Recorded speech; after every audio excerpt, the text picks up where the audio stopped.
बिस्मिल्लाहिर्रहमानिर्रहीम। आज बड़ा इम्पोर्टेंट दिन था और बहुत सारी खबरें हैं।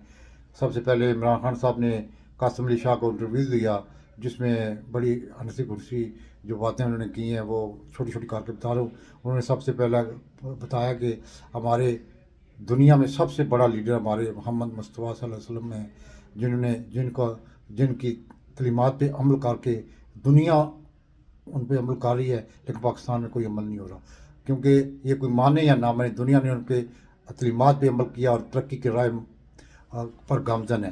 नंबर दो, उन्होंने कहा कि नेल्सन मंडेला का भी कहा कि उन्होंने सबको माफ़ कर दिया।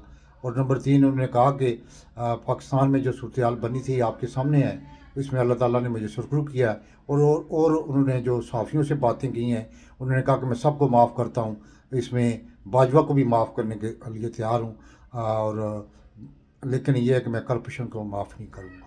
और उन्होंने कहा कि मैं करप्शन के ख़िलाफ़ 26 साल जदोजहद की है, अभी भी मैं उसके ख़िलाफ़ जदोजहद आखिरी दम तक करूँगा। और दूसरी उन्होंने बात ये की कि पाकिस्तान में जो सूरत हाल मौजूदा बन रही है, उसमें मैंने जो भी कोशिश की है वो यानी कि अपने आइन के दायरे में रह कर कर रहा हूँ, ताकि मुल्क में इंतशार ना हो, ताकि मुल्क में अफरा तफरी ज़्यादा ना बचे। वरना पाकिस्तान की सूरत हाल मुझे पता है कि बिल्कुल डिफ़ॉल्ट हो गया है, टेक्निकली डिफ़ॉल्ट है, लेकिन फिर भी मैं कोशिश कर रहा हूँ कि कानून के दायरे में रह कर हर काम करूँ। सबसे पहले मैंने यही कोशिश की। 25 मई को पता है कि जो कुछ आपके सामने था कि मैं थोड़ी सी भी एक थोड़ी सी लाइन दे देता तो पूरा इस्लामाबाद बर्बाद हो जाना था। मैंने वक़्त को हाथ से जाने नहीं दिया और मैंने रिटर्न बैक टू बनिगाला, और मैंने कहा कि अब हम फिर अपनी जदीद रखेंगे, फ़िलहाल आप लोगों को मुंतशिर कर दिया। फिर उसके बाद मैंने लाहौर से वज़ीराबाद तक जो सफ़र है उसमें लाखों लोगों ने शिरकत, दुनिया ने देखा। मैं आप जहाँ भी जाएंगे दुनिया सोशल मीडिया पर हर की चीज़ मौजूद है, लेकिन मैंने मतलब कि वज़ीराबाद पे आके मुझ पर कातलाना हमला हुआ, जिसमें आपको पता है 14 बंदे जो है वो ज़ख्मी हुए। मैं बहुत ज़्यादा ज़ख्मी था, लेकिन अल्लाह का शुक्र है कि मुझे बता लिया अल्लाह ने। और मैंने फिर भी आवाम को कहा कि आप सब्र करें, मैं अभी ठीक हूँ।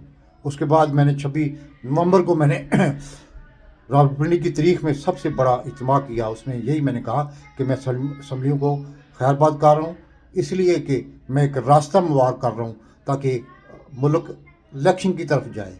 और मैंने इसीलिए पंजाब असम्बली डिज़ाल्व करा दी है। अब KPP हो जाएगी तो उसके बाद मेरा तो मिशन यही है कि पुरअमन तरीके से बेल्ट के ज़रिए इनकलाब लाया जाए, उसी रास्ते पे अमल कर रहा हूँ। और बाकी उसके बाद उन्होंने कहा कि जो मुल्क की सूरत हाल इकनॉमी की बारगी आपके सामने है, इन 8 महीनों में जो जुल्म पाकिस्तान पे किया गया, जो ज़्यादती पाकिस्तान पे की गई, वो दुनिया की तारीख में कहीं नहीं मिसाल मिलती। सबसे पहले जिन लोगों को लाया गया वो 30 साल से इस मुल्क को लूट रहे थे, 30 साल से इस मुल्क पे कब्ज़ा थे, 30 साल इन्होंने पाकिस्तान को इस हाल पे पहुँचाया कि पाकिस्तान कर्ज़ों की दलदल में डूबा हुआ था। मैंने उनको संभाला, और अल्लाह का शुक्र है कि मैंने ये 3-4 साल अपनी हुकूमत की है। 6% तक ग्रोथ ले गया था, आज वो ग्रोथ 0 पर चली गई है। और डॉलर जो 178 पे छोड़ गया था, आज 250-300 तक मिल रहा है ब्लैक में। बहरहाल ये अल्लाह ताला का करम था, और मैंने वो मनसूबे शुरू किए। हज़रत मोहम्मद मुस्तफ़ा सल्लल्लाहु अलैहि वसल्लम का नाम मैं लेता था, लेकिन मैं उनकी सुन्नत पे अमल करने के, उनके वेलफेयर स्टेट को मद्देनज़र रखे हुए मैंने वेलफेयर स्टेट का बनाने के इब्तिदा शुरू कर दी थी, जिसमें लंगर खाने, सेहत कार्ड, लोगों को मुफ्त तलीम, लोगों को वज़ाइफ देने, लोगों को एहसास प्रोग्राम, इसी सिलसिले की कड़ी है। बड़ा लंबा एहसास प्रोग्राम था। डॉक्टर सानिया ने बड़ा अच्छा काम किया। उसके बाद दूसरी सूरत हाल के बारे में उन्होंने कहा कि इकानमी बहुत ख़तरनाक सूरत हाल तक चली गई है, और अब हम यही चाहते हैं कि मुल्क में इलेक्शन की डेट अनाउंस की जाए, और ताकि मुल्क इलेक्शन हो, स्टेबिलिटी आए, अनसर्टी ख़त्म हो, ताकि एक जो है इकानमी अपनी पटरी पे आ जाए। और तीसरी सबसे बड़ी बात है कि एम क्यूम ने मतलब कि अल्टीमेटली दे दिया, लेकिन एम क्यूम पर इतबार नहीं किया जाता। उन सबको इकट्ठा तो कर दिया है इस्टेब्लिशमेंट ने, जनरल इफ्तिखार बाबर ने सबको इकट्ठा कर दिया, लेकिन यह है कि وہ ہمیشہ یہی کرتے ہیں، جب وہ دباؤ ڈالنا ہو تو وہ استعفے رکھ لیتے ہیں، پھر وہ بلیک میں کرتے ہیں۔ ان کا مقصد یہ ہے کہ جو ابھی انتخاب بلدیاتی ہے وہ 15 کو شروع ہو رہا ہے، ان کا مقصد ہے وہ ملتوی ہو جائے، کیونکہ 4 دفعہ انہوں نے پہلے ملتوی کروائے ہیں۔ پیپل پارٹی کا بھی یہی دل ہے کہ وہ ملتوی ہو جائے، اور نظر یہی آ رہا ہے کہ وہ ملتوی کروا لیں گے، کیونکہ ان کے دباؤ کا مقصد یہی ہے۔